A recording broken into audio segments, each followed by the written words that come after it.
বন্ধুরা, যে আজকে থেকে গুপ্ত নবরাত্রি স্টার্ট হচ্ছে এবং এটা 4 জুলাই পর্যন্ত চলবে। এই সময় যারা ধরুন আপনারা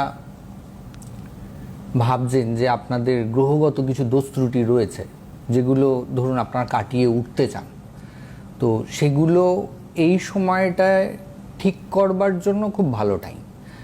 যদি ধরুন আপনার উপরে কোনো রকম কোনো ব্ল্যাক ম্যাজিক বা তুকতাকের প্রয়োগ হয়েছে বলে আপনি মনে করছেন, বা আপনি সেটাকে ক্লিনজিং করতে চান, তাহলে আমি আজকে আপনাদেরকে একটা উপায় বলে দিই। এই সময়টায় যদি আপনারা সেটার প্রয়োগ করেন, তাতে আপনারা অনেক ভালো থাকবেন। মানে 9 দিনে?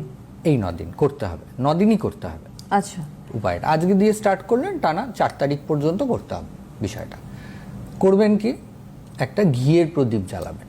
ঘিয়ের প্রদীপের মধ্যে 2টো লবঙ্গ দিয়ে দেবেন, আর তার সামনে একটা পান পাতা রাখবেন।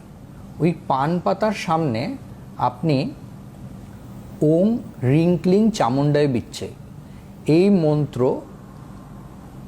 108 বার জপ করবেন, এবং যতবার জপ করবেন ছোট্ট একটা চামচ নেবেন, বা যাদের ছোট্ট চামচ নেই তারা অল্প একটুখানি করে হলুদ নিয়ে ওই পান পাতার উপরে রাখবেন, একবার করে মন্ত্রটা বলতে বলতে।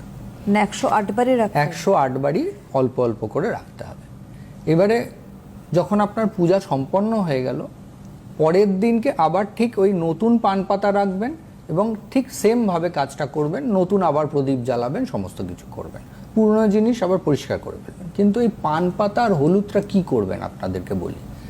এই পান পাতাটা আপনি নিজে খেতে পারেন পরবর্তী ক্ষেত্রে যদি মনে করেন, আর যদি আপনি মনে করেন যে এটা আপনার পরিবারের কাউকে দেবেন, সেটাও দেয়া যায়। পরিবারের কেউ যদি পান খায় তাকেও দিতে পারেন, কিন্তু পরিবারের বাইরের কাউকে দেওয়া উচিত না। আর ওই হলুদটাও আপনি রান্নার কাজে ব্যবহার করতে পারেন, আপনি খাওয়া দাওয়ার ক্ষেত্রেও ওই হলুদটা ব্যবহার করতে পারেন, অথবা আপনার কপালে তিলক দেওয়ার ক্ষেত্রেও আপনি এই হলুদটা ব্যবহার করতে পারেন। কিন্তু আপনার পরিবারের বাইরের কাউকে কিন্তু এটা দেয়া যাবে না।